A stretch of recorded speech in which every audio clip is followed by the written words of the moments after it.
Gangnam Nights. Episode 2. Echoes After the Rain. Chapter 1. The Morning After. Rain ambience. Soft reggae guitar. A lone Gaejeum answers.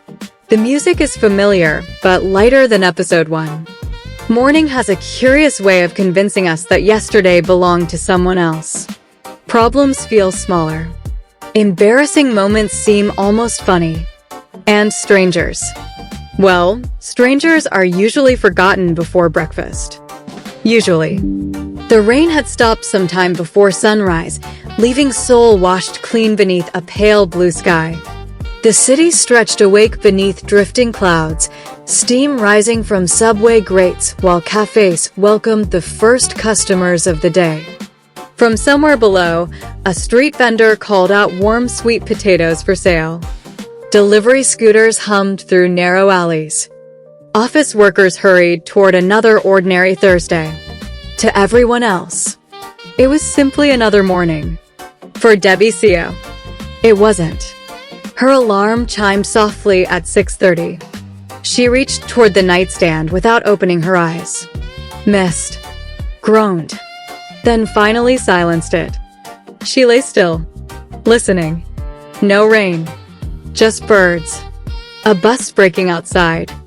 Someone practicing scales on a piano in a neighboring apartment. She smiled. The city sounded different after rain. Then, without warning, a face appeared in her thoughts. Dark hair. Calm eyes. An expensive charcoal suit. And a voice asking, "Did you burn your hand?" Debbie immediately buried her face beneath the blanket. "No," she mumbled. "We're not doing this." She peeked out again. "It's Thursday. I have work. I have deadlines. I'm certainly not thinking about a man I met for 5 minutes." Silence. Then she laughed at herself. "I sound ridiculous." The smell of coffee drifted into her room. Her mother was already awake. Of course she was. Marcia believed sleeping past 7 o'clock was a personal insult to the day. Debbie shuffled into the kitchen wearing oversized pajamas and mismatched socks. Marcia looked up from the stove. "You look thoughtful." "I look tired." "You look thoughtful." "I need coffee." Marcia smiled. "So?" Debbie froze. "So, what? There wasn't a handsome man involved yesterday, was there?" Debbie nearly dropped her mug. "What?"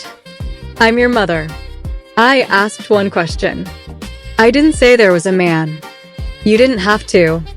Debbie pointed dramatically across the kitchen. "I refuse to answer on legal advice." Marcia laughed. "You've been watching courtroom dramas again. They're educational." June wandered into the kitchen carrying his camera. He looked from Debbie to Marcia. Back to Debbie. "What did I miss?" Marcia answered immediately. "I think your sister met someone." "I did not." You blushed. "I walked here from my room." June grinned. "That's not a denial." Debbie sighed dramatically. "I spilled coffee on someone's suit." June waited. And nothing. "So why are you smiling?" "I am not smiling." "You are." "I am remembering how embarrassing it was." June folded his arms. She threw a napkin at him. He caught it without looking. Good reflexes, she admitted. "I know." Breakfast passed with the same warmth it always had. Conversation drifted from grocery shopping to June's latest documentary project, to whether reggae sounded better on vinyl than streaming. Debbie insisted vinyl had soul. June insisted convenience mattered. Marcia declared they were both wrong until she'd had more tea. The argument ended in laughter. As it always did. Before leaving, Debbie picked up her notebook from the entry table. She hesitated. Opened it. Wrote a single sentence. "Some people stay in your thoughts longer than they stay in your life." She stared at the words. Closed the notebook. Slipped it into her bag. "I really need to stop writing about strangers." Outside, the air smelled fresh. The sidewalks still shimmered from yesterday's rain. Debbie adjusted the strap of her bag and started toward the subway. She didn't know it yet, but across Gangnam, someone else had slept just as poorly. Chapter 2. The Man in the File. The reggae fades into a slow piano. A deep cello enters beneath soft rain ambience. While Debbie hurried toward another ordinary workday, Kang Ji-hoon's morning had already become anything but ordinary. The city saw a successful executive. The board of directors saw the future chairman. The financial press saw a brilliant businessman. Very few people ever saw the man who preferred silence over applause. The elevator doors opened onto the executive floor of Kang Holdings. Employees bowed politely as Ji-hoon passed. "Good morning, Executive Director." "Good morning." His voice was calm, measured, neither warm nor cold, simply respectful. The kind of voice that rarely needed repeating. His assistant fell into step beside him. "Good morning, sir." The legal briefing begins in 30 minutes. The Tokyo investors arrive at 11. And Chairman Kang would like to see you after lunch. Ji-hoon nodded. "Anything else?" His assistant hesitated. "There is one file." She handed him a thin black folder. No company logo. No classification stamp. Just 2 words. Seo Min-jae. Ji-hoon's footsteps slowed almost imperceptibly. "Leave it on my desk." His office overlooked the Han River. Glass stretched from floor to ceiling. From this height, Seoul looked almost peaceful. The traffic became streams of light. The people became tiny moving dots. The noise disappeared. Sometimes, distance could make a city look honest. He loosened his tie, removed his jacket, then reached for the file. He stared at the cover for several seconds before opening it. The first page held only a photograph. A Korean man. Mid-30s. Kind eyes. Calm expression. Nothing about him suggested danger. Ji-hoon frowned. He looked ordinary. He turned the page. Name, Seo Min-jae. Occupation, Government Security Service. Status, missing. Case status, closed. Ji-hoon stopped reading. Closed? Nothing about the file felt finished. The next pages raised more questions than answers. Assignments. Transfers. Commendations. Then, nothing. Entire years had vanished. Reports had been removed. Dates skipped without explanation. Someone had carefully erased pieces of a man's life. Not sloppily. Professionally.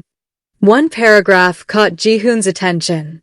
Recommendation, case sealed under National Security Directive. No signature. No department.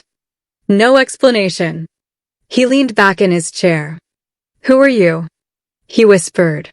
Not as an investigator. As a man trying to understand another man. His eyes drifted toward the window. Without meaning to. Another face appeared in his thoughts. A young woman standing in the rain, holding 2 coffees, trying desperately to apologize. "I'm so sorry." He smiled, almost unconsciously, then shook his head. "What are you doing?" He wasn't smiling because of the file. He wasn't even thinking about the file anymore. He was remembering the woman who had ruined an expensive Italian suit, and somehow made him laugh about it.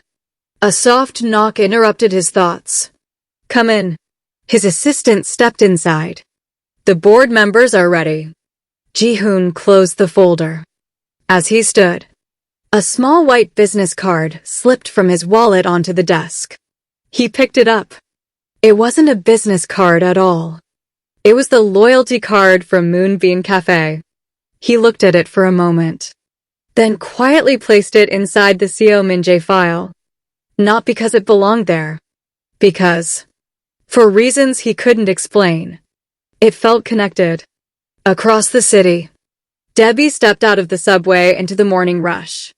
She looked up at the towering glass headquarters of Brightline Creative. She smiled. Let's survive another Thursday.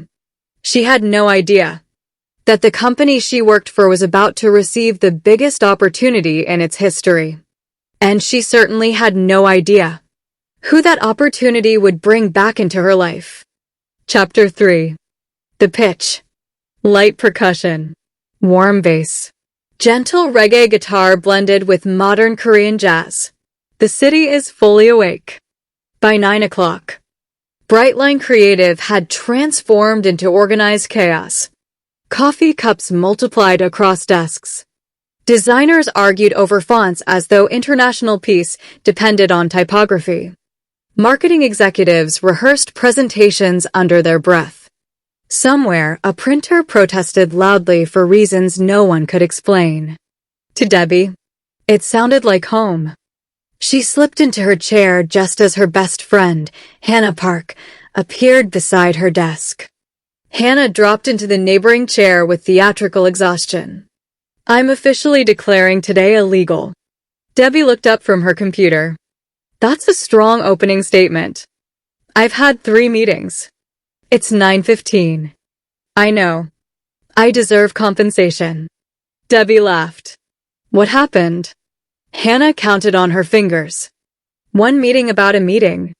1 meeting that should have been an email. And 1 meeting where nobody actually knew why we were there. Debbie nodded solemnly. Corporate life. The greatest performance art ever invented. The creative floor erupted in laughter as someone accidentally knocked over a stack of presentation boards. Their creative director, Daniel Cho, stepped out of the conference room carrying a tablet. He wasn't loud. He didn't need to be. When Daniel walked onto the floor, people noticed. Everyone.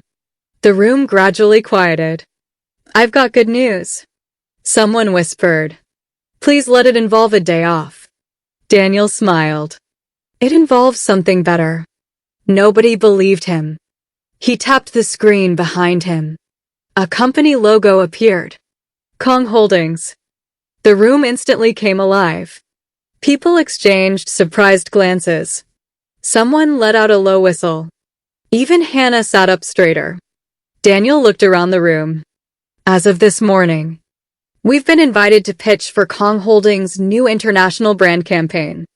Silence. Then, applause.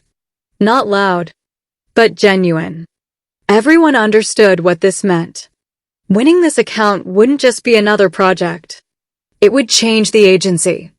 Daniel raised a hand for quiet. There are 7 agencies competing. We're one of them. He looked around the room. I don't intend to be one of them for long. A few people smiled. They had heard that tone before. Daniel only sounded that calm when he believed they could win. He continued. The client has requested something unusual. He paused. They specifically asked for. He looked down at his tablet. A campaign centered on authentic human connection. The room grew thoughtful. Daniel smiled. I know. It's different. No celebrities. No luxury lifestyle cliches. No manufactured perfection. They want something real. His eyes settled on Debbie. Seo Dabin. She looked up. Yes. I want you leading the concept team. The room turned toward her. Debbie blinked. Me? You. I've only been here 3 years. And in those 3 years, Daniel smiled. You've reminded this agency that people buy emotions before they buy products. Hannah whispered. I told you. Debbie ignored her. Are you sure? Daniel nodded. Completely. Across the city, Ji-hoon stood in the executive conference room overlooking Seoul. The marketing division presented campaign after campaign. Luxury. Success. Prestige. Innovation. The words blurred together. He listened politely, then quietly closed the presentation folder. No. The room fell silent. The marketing vice president cleared his throat. May I ask why, sir? Ji-hoon walked toward the window. These campaigns tell people what we do. He turned back. They don't tell people who we are. No one spoke. He continued. I don't want admiration.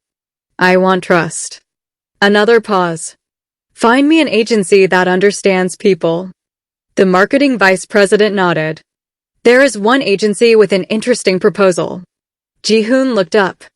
They're smaller. They're unconventional. But, he smiled slightly. Their creative director believes stories create stronger brands than slogans. Ji-hoon's interest sharpened. The agency? The answer came almost casually. Brightline Creative. Ji-hoon nodded once. Arrange the meeting. At that exact moment, Debbie stood in the Brightline conference room pinning photographs, handwritten notes, and color swatches to a presentation board. She looked at the words she'd written across the top. People remember how you make them feel. She stepped back. Something about the sentence felt familiar. She couldn't remember why. Sometimes, the smallest decisions echo the loudest. One executive approved a meeting. One creative director chose a team.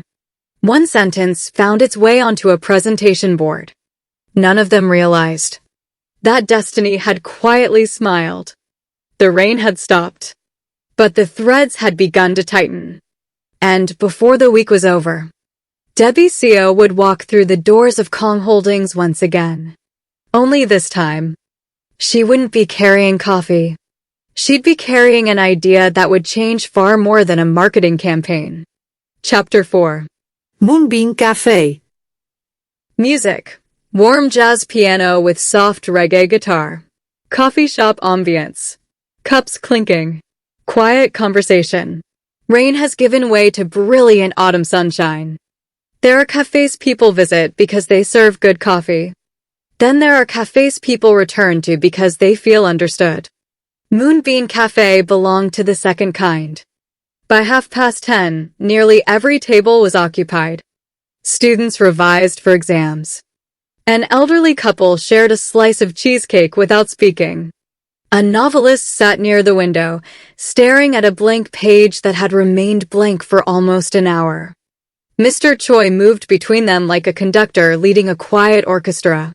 He knew who preferred extra foam, who secretly added 3 packets of sugar after asking for none, who came to celebrate, who came to grieve.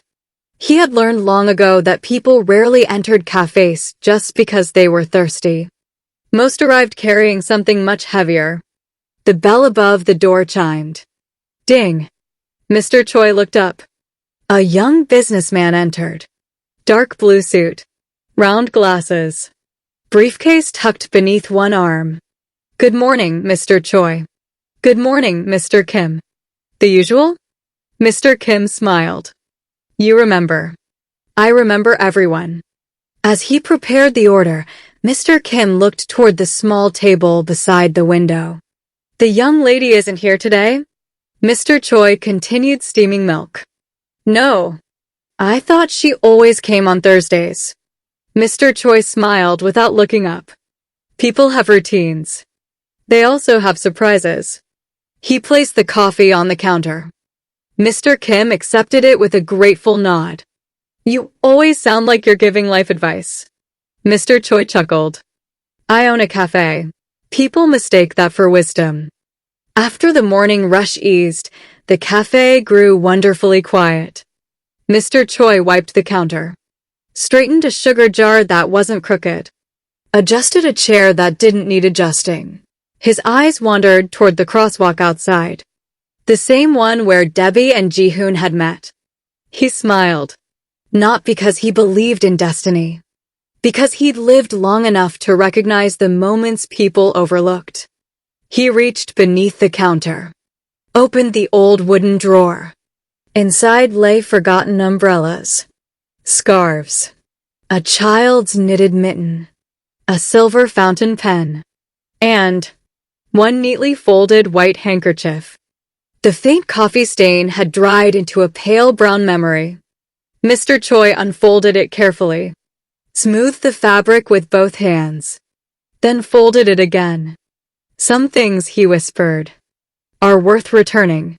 The bell chimed again. Ding. This time it was Debbie. She stepped inside carrying her notebook and a tired smile. Mr. Choi looked up. There you are. Debbie laughed. You make it sound like I've been gone for months. You missed yesterday. I was buried in work. I noticed. She raised an eyebrow. You noticed? You always stop by after difficult mornings. So, he handed her a warm vanilla latte before she ordered. I'm guessing today has been interesting. She looked at the cup. How do you do that? I pay attention. Debbie sat in her usual seat by the window. Notebook open. Pen ready. She stared outside. The crosswalk looked completely ordinary. People hurried across without hesitation. Children skipped between adults. Cyclists rang tiny bells. Nothing about it suggested that two lives had changed there. Mr. Choi carried over a small cinnamon pastry. I didn't order this. I know.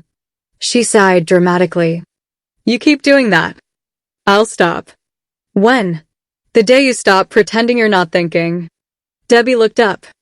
Thinking about what? Mr. Choi smiled. The answer to that question. She laughed. You should have been a therapist. No. I like coffee better.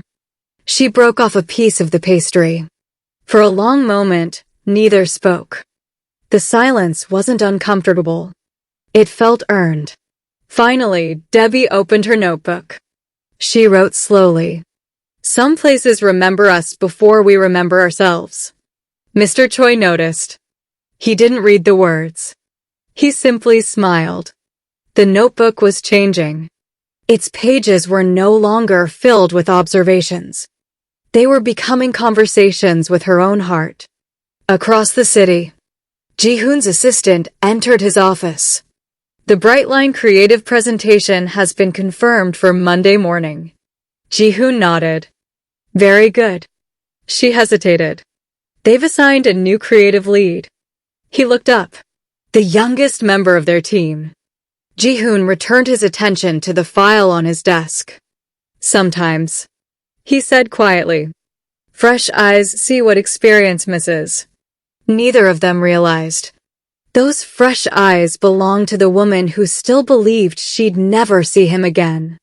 The city continued breathing. One cafe. One office. One meeting still days away. Neither Debbie nor Ji-hoon understood that every ordinary choice they made was quietly carrying them toward one another again. And somewhere in the middle of Gangnam, the first golden thread pulled just a little tighter. Chapter 5. The second meeting. A slow piano begins. A soft reggae bass joins beneath it. The rhythm is steady, carrying anticipation rather than excitement. Monday arrived with brilliant autumn sunshine. The rain had disappeared. But some storms never announced themselves with clouds. Brightline Creative had been preparing for 3 days. Presentation boards lined the conference room walls. Brand research covered every available table. Coffee cups multiplied as deadlines grew closer. No one complained. This was the biggest opportunity in the agency's history. Debbie adjusted the final presentation board. She stepped back, tilted her head. Something still felt wrong. Not the colors. Not the photography. The message. She uncapped a marker. Crossed out the headline. Silence filled the room as everyone watched. Then she wrote 3 simple words. People before profit. Daniel Cho looked at the board. One cafe. One office. One meeting still days away. Neither Debbie nor Ji-hoon understood that every ordinary choice they made was quietly carrying them toward one another again. And somewhere in the middle of Gangnam, the first golden thread pulled just a little tighter. Chapter 5. The second meeting. A slow piano begins.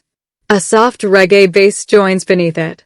The rhythm is steady, carrying anticipation rather than excitement. Monday arrived with brilliant autumn sunshine. The rain had disappeared. But some storms never announced themselves with clouds. Brightline Creative had been preparing for 3 days. Presentation boards lined the conference room walls. Brand research covered every available table. Coffee cups multiplied as deadlines grew closer.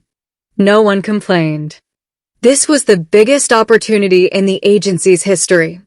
Debbie adjusted the final presentation board. She stepped back, tilted her head. Something still felt wrong. Not the colors. Not the photography. The message. She uncapped a marker. Crossed out the headline.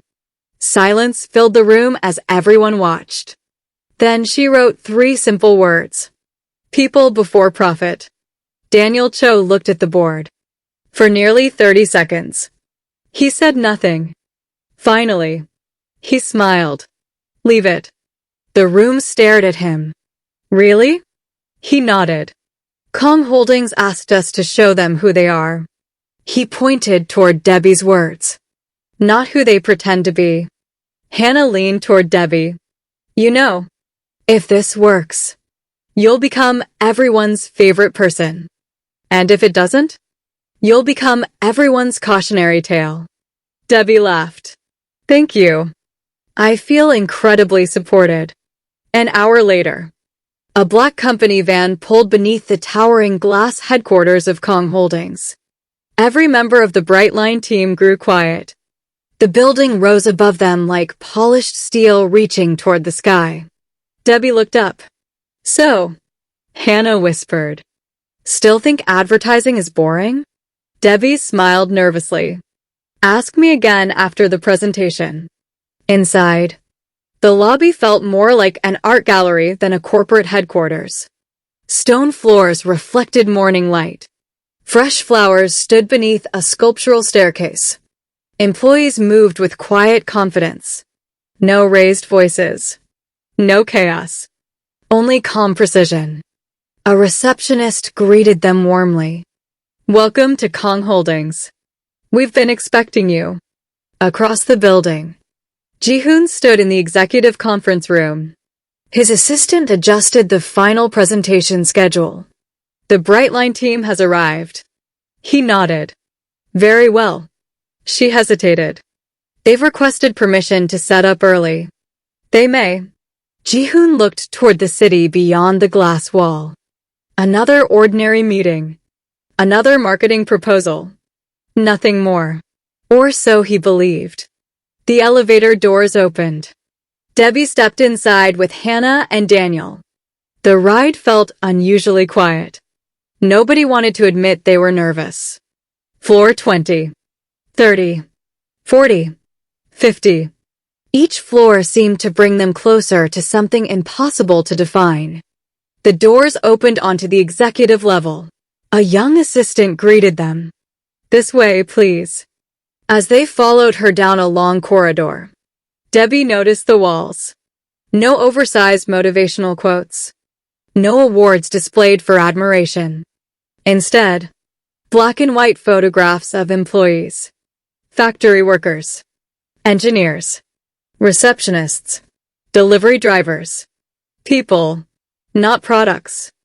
She smiled. I like this place. Daniel looked surprised. You've been here for 30 seconds. I know. But whoever designed this hallway wanted visitors to remember the people who built the company. Daniel looked around. He had walked this corridor twice before. He had never noticed. The conference room doors opened. Ji-hoon stood near the windows reviewing a report. His back faced the entrance. The assistant spoke softly. Sir. The Brightline team. He turned. Time paused. For the briefest heartbeat. Neither spoke. Debbie blinked once. Twice. Then quietly. You. Ji-hoon's expression, usually so carefully composed, softened into genuine surprise. Miss Seo. The room looked from one to the other. Daniel frowned slightly. You've met. Debbie laughed nervously. Apparently. She looked at Ji-hoon. I owe your executive a new suit. A few polite chuckles rippled around the room. Ji-hoon smiled. I had it cleaned. She sighed with obvious relief. So, we're even. He held her gaze for a moment, then answered with the faintest smile. I don't think we've been keeping score. The room relaxed. No one understood why the atmosphere had suddenly changed. Only that it had. The presentation had not even begun. Yet something important had already happened. The first meeting had belonged to chance. The second belonged to choice. Neither Debbie nor Ji-hoon had arranged this moment. But now, for the first time, they would have to decide what came next. Episode 2, Echoes After the Rain.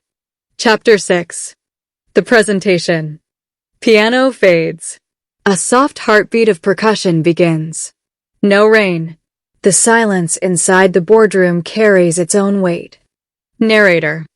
Business meetings rarely change lives. They change budgets, strategies, timelines, lives. Almost never. This meeting would become the exception. The conference room overlooked nearly all of Seoul. Morning sunlight spilled across the polished walnut table. Crystal water glasses reflected tiny fragments of the skyline. The room was elegant without trying to be impressive. Nothing unnecessary. Everything intentional. Debbie noticed immediately. Whoever designed Kang Holdings believed confidence didn't need decoration. Daniel Cho stepped forward. Vice Chairman Kang. Thank you for inviting Brightline Creative. Ji-hoon nodded politely. The pleasure is ours. His voice remained professional. Calm. Measured. Only Debbie noticed something different. He smiled with his eyes before his words. Just for a second. Then it disappeared. She wondered if she'd imagined it. The presentation began. Slides. Research. Consumer trends. Market projections. Everything was delivered perfectly. Almost. Too perfectly. Ji-hoon listened without interrupting. His expression never changed. Several executives made notes. One checked quarterly figures. Another compared campaign costs.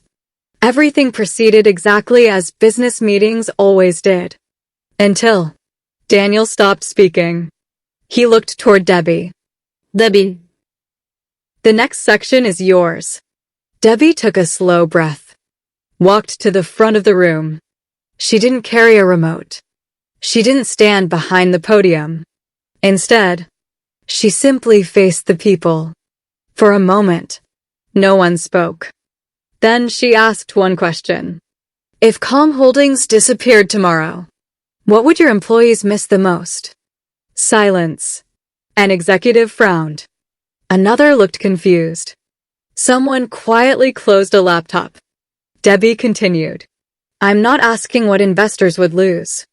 I'm asking, what would the people inside this company miss? She clicked the remote.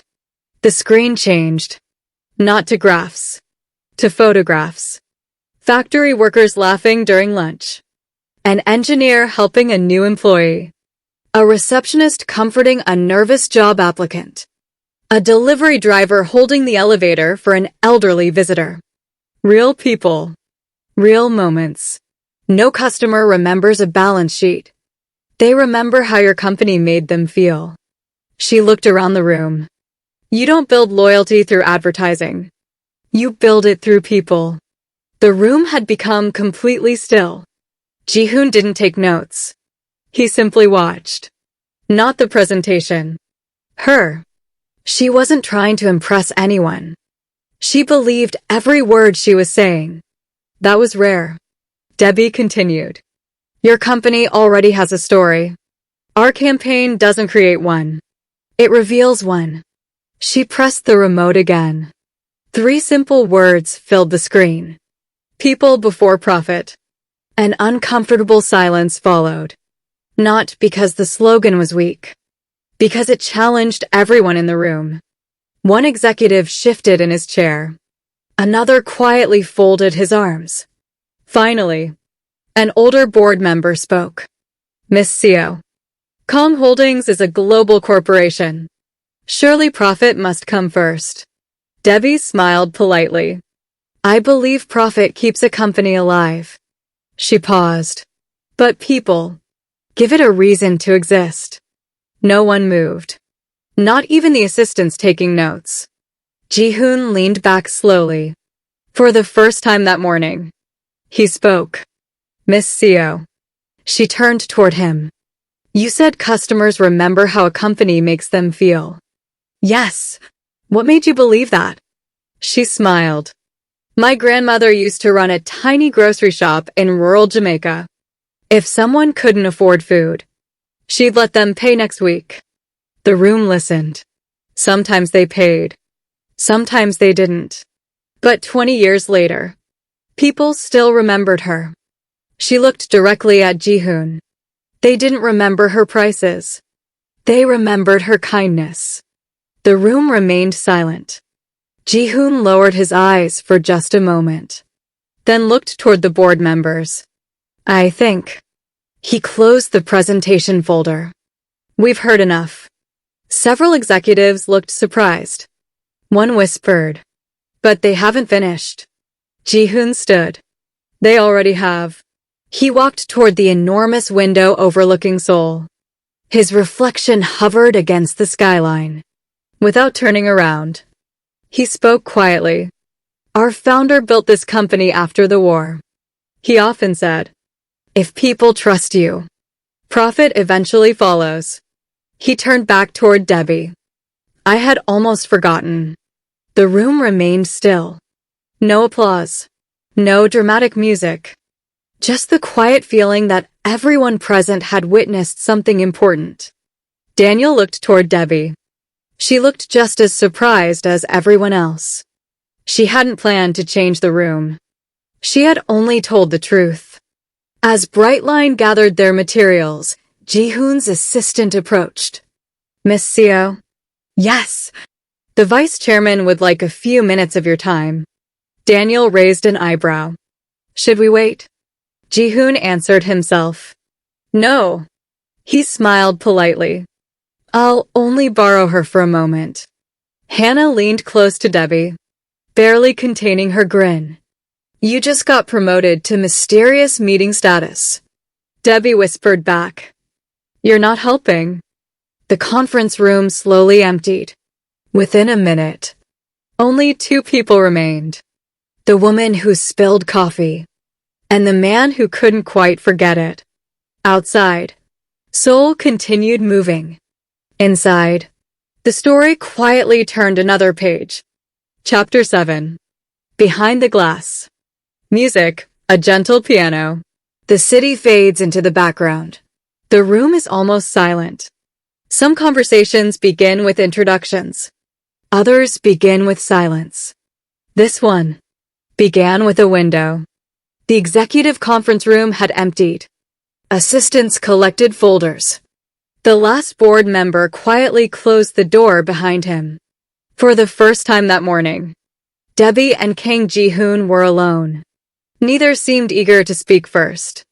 Beyond the floor-to-ceiling glass, Seoul stretched endlessly toward the mountains, sunlight glimmering across the Han River. It was a breathtaking view. Yet neither of them was looking at it. Ji-hoon broke the silence. I never thanked you. Debbie looked puzzled. For what? He smiled faintly. For apologizing. She laughed. I apologized at least 12 times. 13. She blinked. You counted? I was standing there. She shook her head, smiling. I was hoping you'd forgotten. I haven't. She folded her arms. So, how's the suit? It survived. I'm relieved. The dry cleaner charged more than I expected. Her eyes widened. I knew it. He let the silence linger.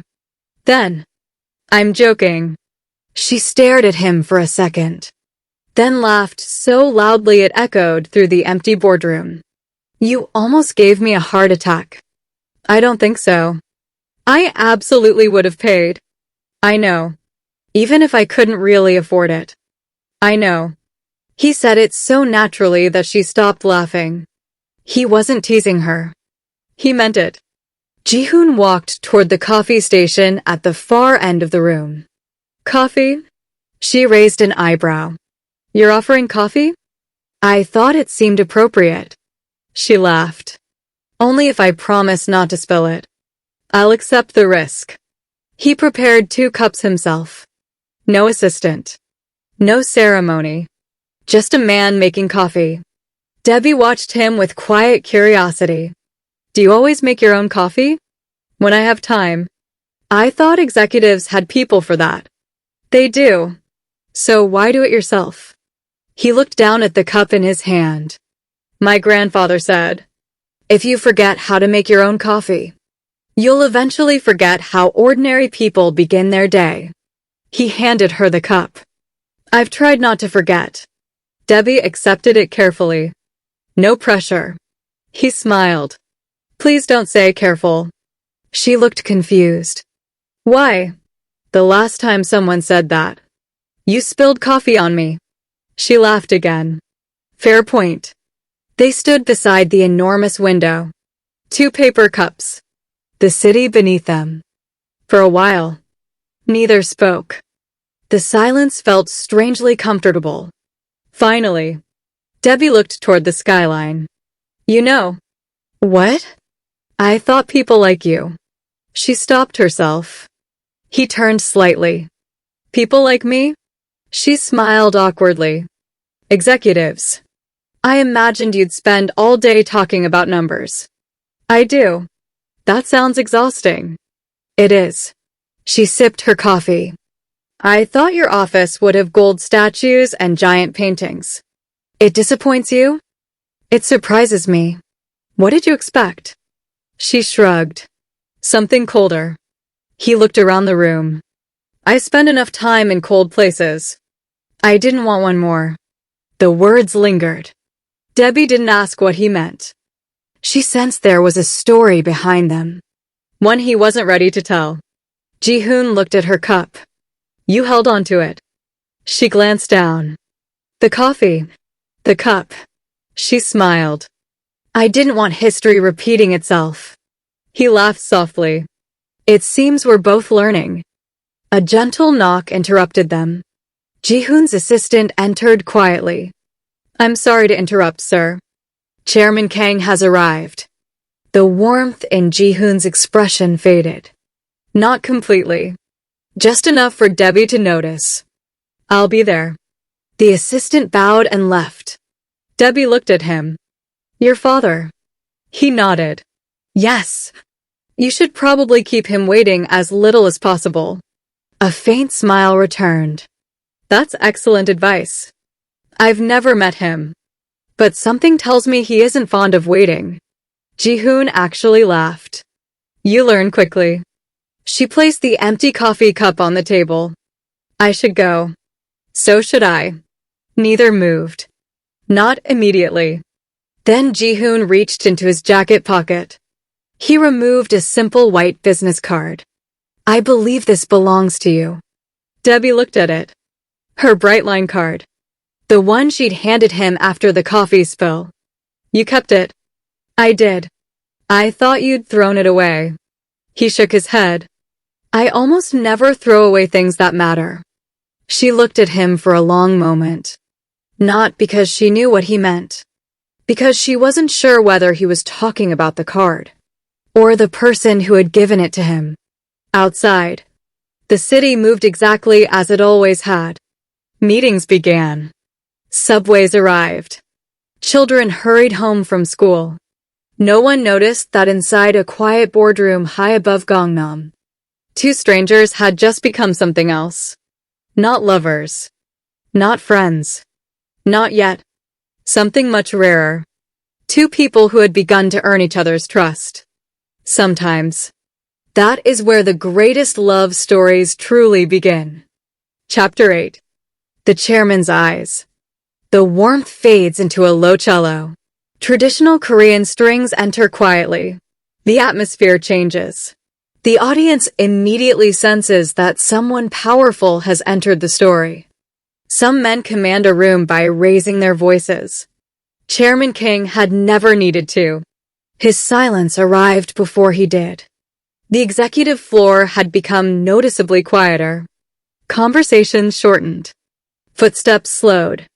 Assistants straightened files that were already perfectly aligned. No one had been instructed to do any of it. Respect had become habit. The private elevator opened without a sound. Chairman Kang stepped into the corridor. He was dressed simply. A charcoal-tailored suit. A silver tie. No expensive watch. No unnecessary jewelry. Only a small lapel pin bearing the original Kang Holdings emblem.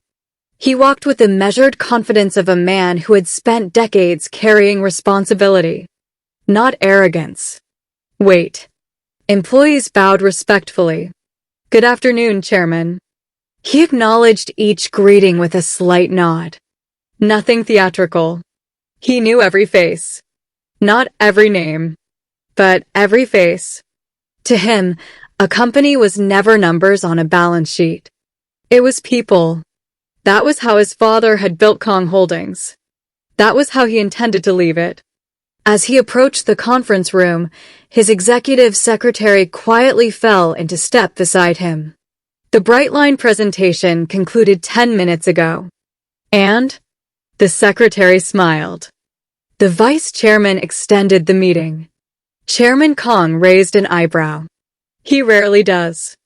No, sir. He requested a private conversation with one member of the creative team. The chairman continued walking.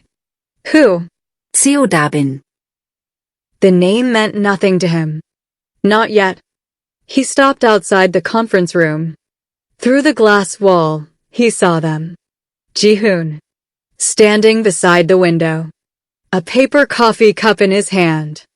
Across from him. A young woman laughing. Not loudly. Comfortably. The chairman had seen that expression on his son only a handful of times in the last 10 years. He didn't interrupt. He simply watched. For 3 quiet seconds. Then continued walking. Inside the room. Neither Debbie nor Ji-hoon noticed. Later, Ji-hoon entered his father's office. Chairman Kang was already pouring tea. He never began important conversations immediately. Tea first. Words second. Ji-hoon bowed respectfully. Father. Sit. The tea steamed gently between them.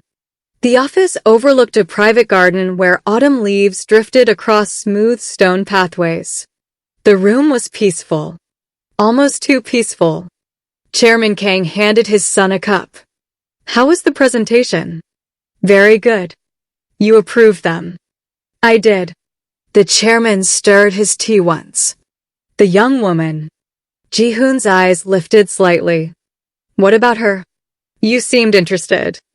Ji-hoon answered without hesitation. She understands people. Silence. The chairman took a slow sip of tea. That wasn't my question. Ji-hoon smiled faintly.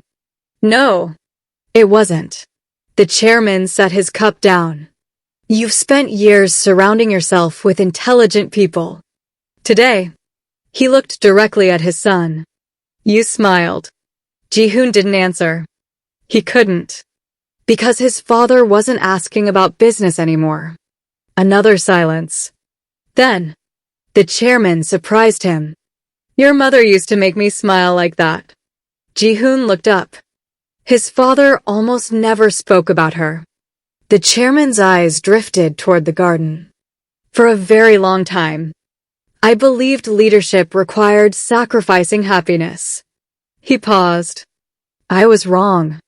The words hung in the air. Heavy. Honest.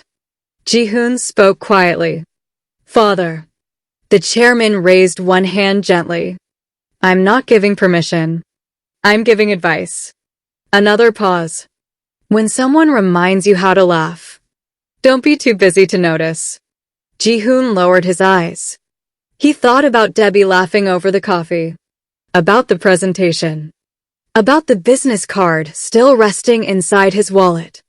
For the first time, he wondered if fate had a sense of humor. Across the city, Debbie stepped out of Kang Holdings carrying her presentation case. Hannah immediately linked arms with her. "So," Debbie smiled.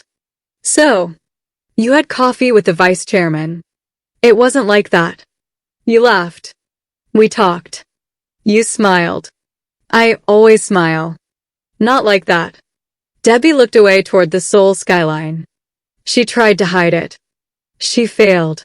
The city noticed nothing. Traffic flowed. Subways arrived. Coffee cooled.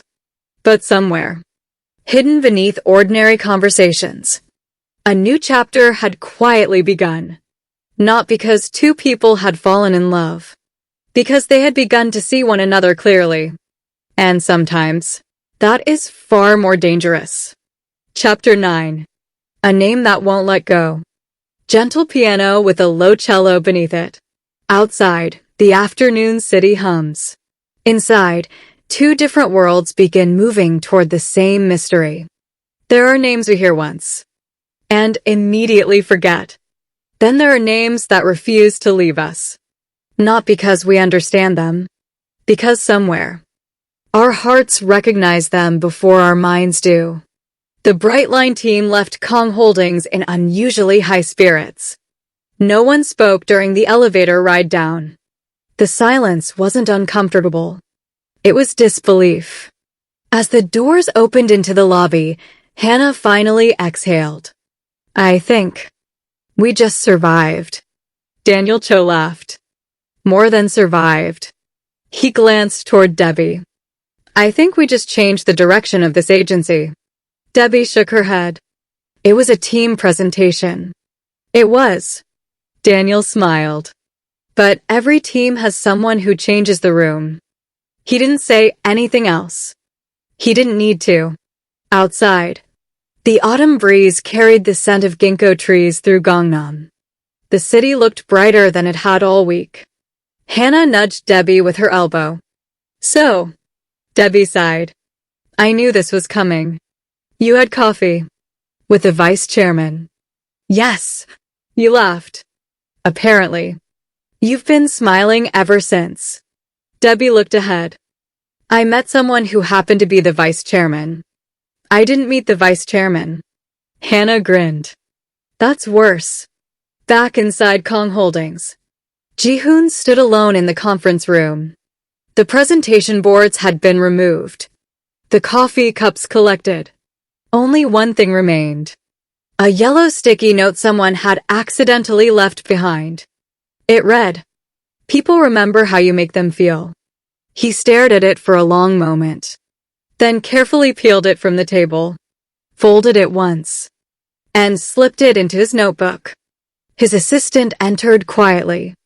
"The Brightline team has departed." Ji-hoon nodded. "Did they seem pleased?"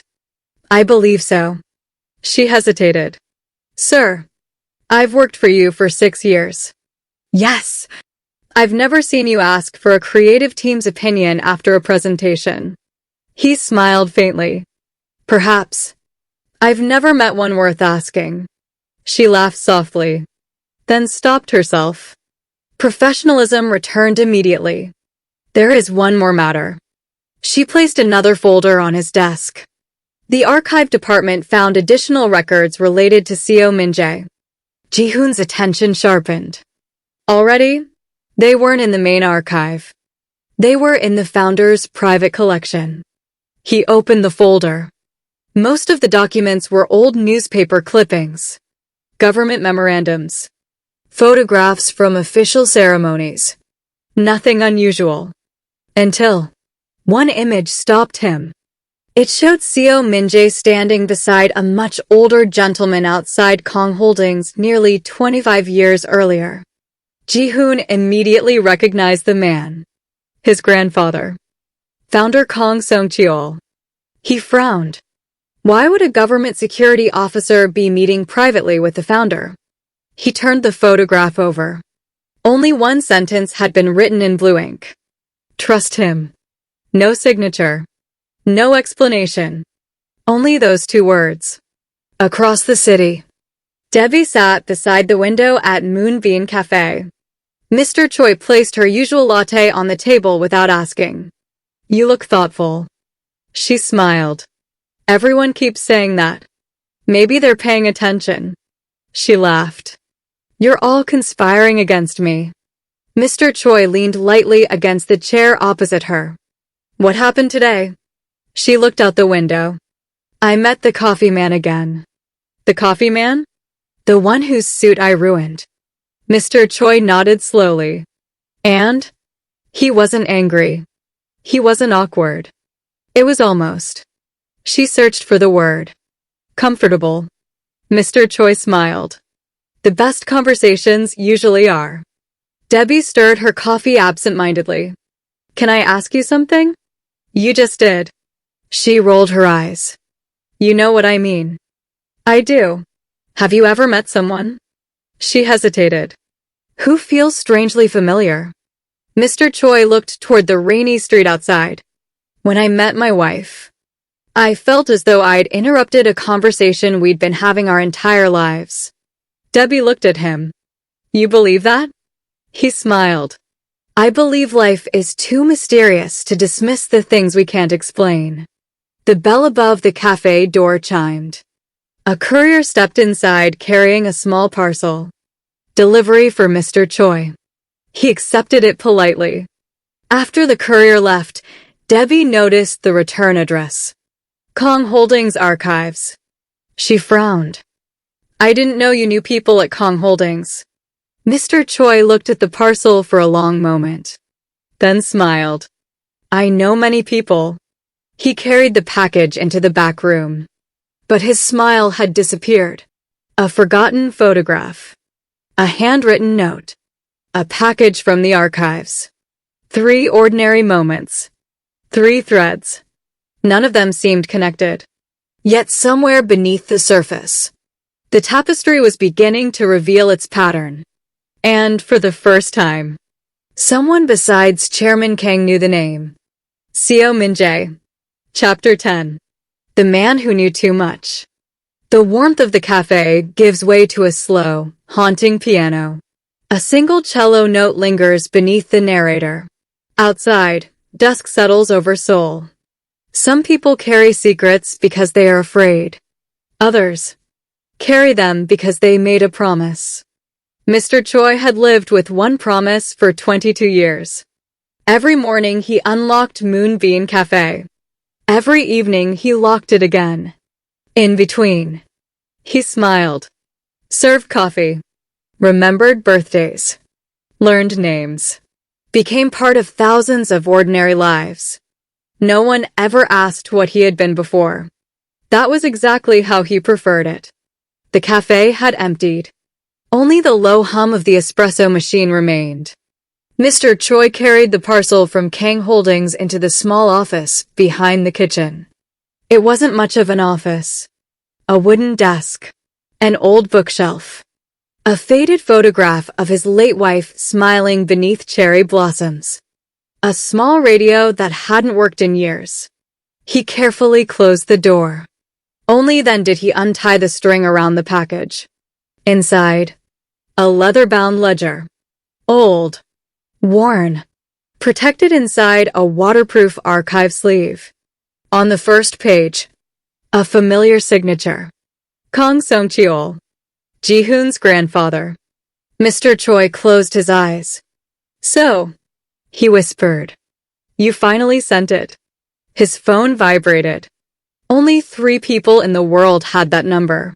He answered immediately. Yes. A calm voice spoke on the other end.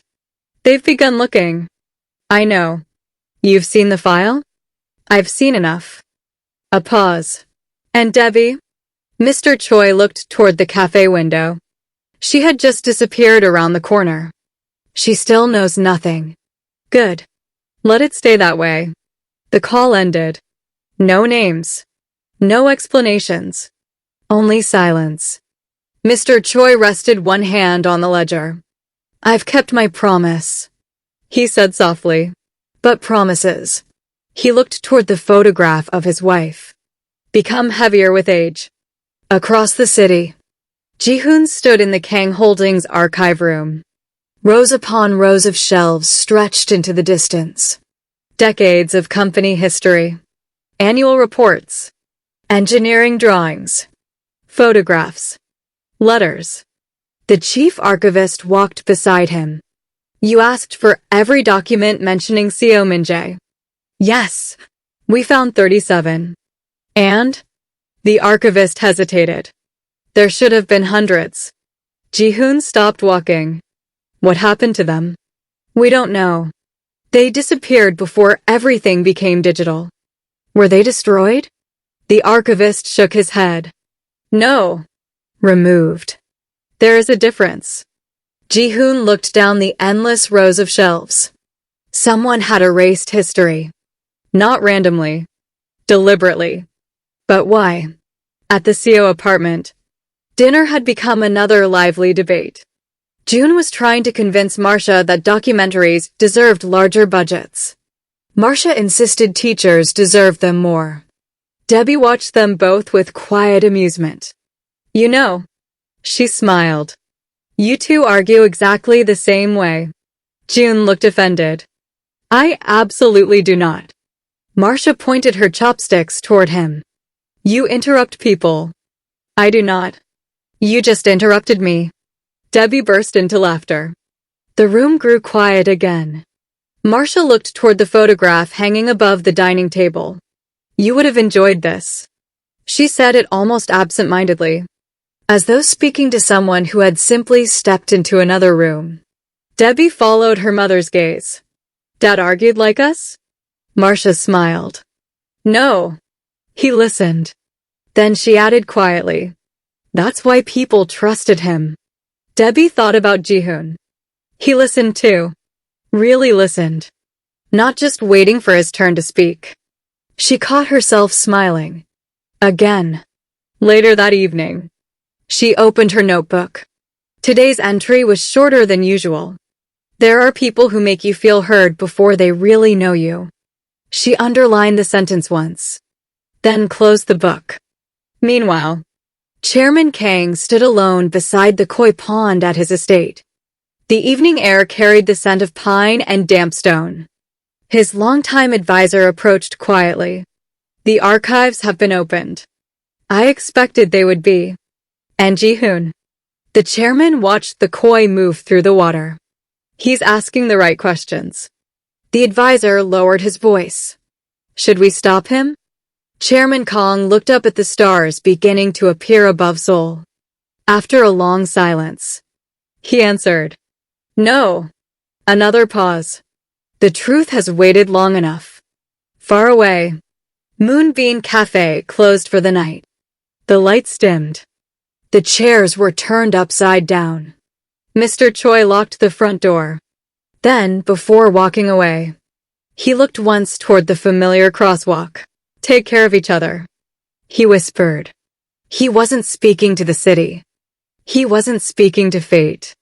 He was speaking to two young people who had no idea they had just become part of a story that began decades before either of them was born. The rain had ended, but another storm, one made of memories, promises, and buried truths, was quietly gathering over Gangnam. Chapter 11. The Promise. A solitary piano note. The sound of distant rain begins to return, almost as if the city itself is remembering. Every family has a story. Some are told around dinner tables. Some are whispered only after children have gone to bed. And some are buried so deeply that even silence forgets where they were hidden. For 22 years, Seo Min-jae's story had belonged to silence. Tonight, silence would begin to lose. The Kang estate was unusually quiet. Chairman Kang stood alone in his library. Shelves stretched from floor to ceiling, filled with books collected over half a century. Business, history, philosophy, poetry. He believed a man could learn more from reading than speaking. It was one of the few beliefs that had never changed. A servant entered quietly. "Chairman, the guest has arrived." Chairman Kang nodded. "Show him in." A few moments later, an elderly man stepped into the library. His hair had turned completely white. His posture remained military. His eyes missed nothing. Chairman Kang stood. The two men bowed respectfully. Neither smiled. Not because they disliked one another. Because they carried too much history. "It's been a long time," the visitor said. "It has. You've aged. So have you." The old man laughed. "For once. We agree." They sat. Tea was served. The servant disappeared without a sound. The visitor looked around the room. "I never thought we'd meet here again." Chairman Kang answered quietly. "I hoped we never would." The old man lowered his cup. "Then why call me?" Chairman Kang didn't answer immediately. Instead, he walked toward the window overlooking the garden. "My son has opened Min-jae's file." The old man's expression changed. "So, it begins." For a long time, neither spoke. Finally, the visitor asked the question both men had avoided for decades. "Does his daughter know?" "No." "And Ji-hoon?" "No." The visitor nodded slowly. "Perhaps that's for the best." Chairman Kang turned. "I've spent 22 years convincing myself of that. And now?" The chairman looked older than he had all evening. "Now I'm no longer certain." Across the city, Debbie couldn't sleep. She sat cross-legged on the living room floor. Her notebook lay open beside a cup of peppermint tea. Rain had started again. Not heavy. Just enough to blur the lights beyond the apartment window. She flipped back through old pages. Travel ideas. Advertising slogans. Little observations about strangers. Half-finished poems. Then she stopped. A page from nearly 6 months earlier. She had written, "Dad, if you're still alive somewhere, I hope you know we never stopped waiting." She hadn't remembered writing it. Slowly, she closed the notebook. Her eyes lingered on the photograph above the bookshelf. "Good night, Dad." She whispered it the way she had since she was a little girl. Not because she expected an answer. Because saying it somehow made the apartment feel less empty. At Kang Holdings, Ji-hoon remained in his office long after everyone else had gone home. The building had become almost silent. Only the cleaning staff moved quietly through the halls. He spread every document across the conference table. Photographs. Reports. Handwritten notes. One detail continued bothering him. Every official record stopped on the same date. The same week. The same operation. Almost as though someone's life had simply ended. Without explanation. His eyes drifted back to the photograph of Seo Min-jae. He looked at the man's face again. There was something familiar. Not the features. The expression.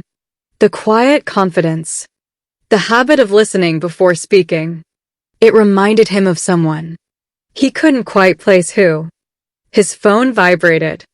A message from his father. "Come to the estate tomorrow morning. Alone." Nothing more. Ji-hoon read it twice. Then slipped the phone back into his pocket. He looked once more toward the city lights. Unaware that only a few kilometers away, the daughter of the man in the photograph had just whispered goodnight to a father the world believed was dead. Sometimes, the past knocks loudly. Sometimes, it simply waits outside the door. Patient. Certain that one day, someone will finally answer. Tonight, the first hand reached toward the doorknob. The rain returned. Not to wash away the past, but to reveal the footprints it had hidden for far too long. Chapter 12. The letter. Music, a lone piano begins. Rain falls steadily against the windows of Seoul. A faint reggae guitar enters beneath the melody, almost like a heartbeat. There is a moment, just before the truth changes a life, when the world seems perfectly ordinary. People go to work. Children hurry to school. Coffee grows cold. Traffic lights change from red to green. The universe never announces that everything is about to change. The following morning, Ji-hoon arrived at the Kang estate before sunrise. Mist drifted across the gardens. The koi pond lay perfectly still. Only the sound of bamboo moving in the breeze disturbed the silence. His father was already waiting. Not inside the house. Outside. Standing beneath an old persimmon tree. Ji-hoon bowed respectfully. "You wanted to see me?" Chairman Kang nodded. "I did." Neither man moved immediately.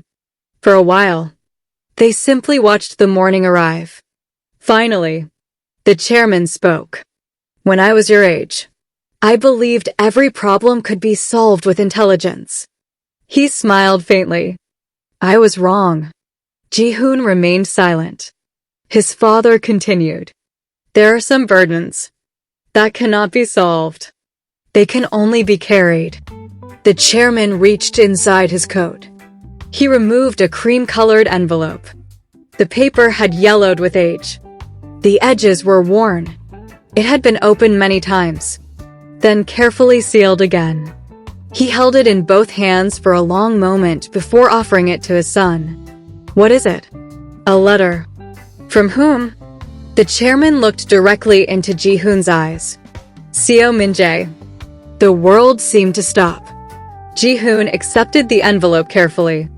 His hands, usually steady in every business negotiation, felt unexpectedly heavy. He wrote this 22 years ago. Why wasn't it in the file? Because. The chairman lowered his eyes.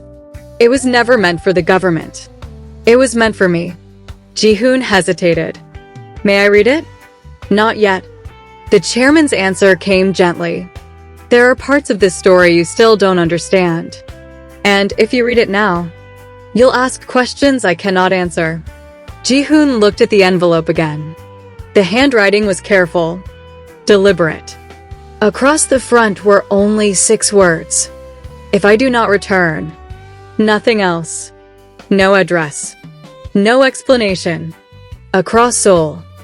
Debbie walked toward Brightline Creative carrying 2 coffees. One for herself. One for Hannah. She smiled as she crossed the same intersection where she'd first met Ji-hoon. Without thinking, she slowed. Her eyes wandered toward the exact spot where coffee had splashed across polished shoes. She laughed quietly. "You're being ridiculous." A businessman beside her looked over, confused. She smiled apologetically. "Sorry, talking to myself." "It happens." The man laughed. "My wife says it's a sign of intelligence." Debbie grinned.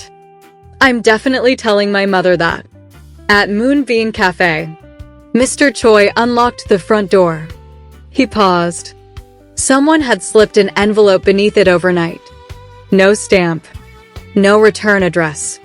Only 2 handwritten words. "For Debbie." Mr. Choi frowned. He immediately recognized the handwriting. He hadn't seen it in more than 20 years.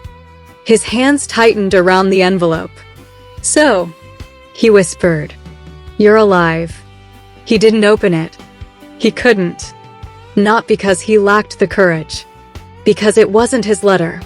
He looked toward the clock. Debbie usually arrived at 8:15 on Tuesdays.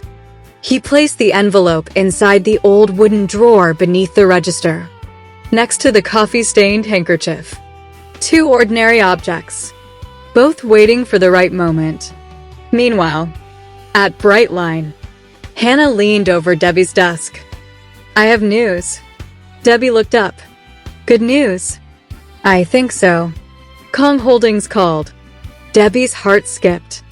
"What happened?" They loved the presentation. She smiled. "Really?" "They've requested another meeting." "When?" Hannah grinned. Tomorrow. Debbie stared at her computer screen. Tomorrow. She told herself she was excited about the project, about the client, about the opportunity. She absolutely refused to admit. She was also looking forward to seeing Ji-hoon again. Across one city, 3 people looked at 3 different envelopes. One held the past. One carried hope. One contained a truth that had waited 22 years to be spoken. None of them knew that before another week had passed, those 3 envelopes would become one story. A single phone rings in the darkness. A man's voice, older now, calm but weary. If you're hearing this, a pause. It means I finally ran out of time.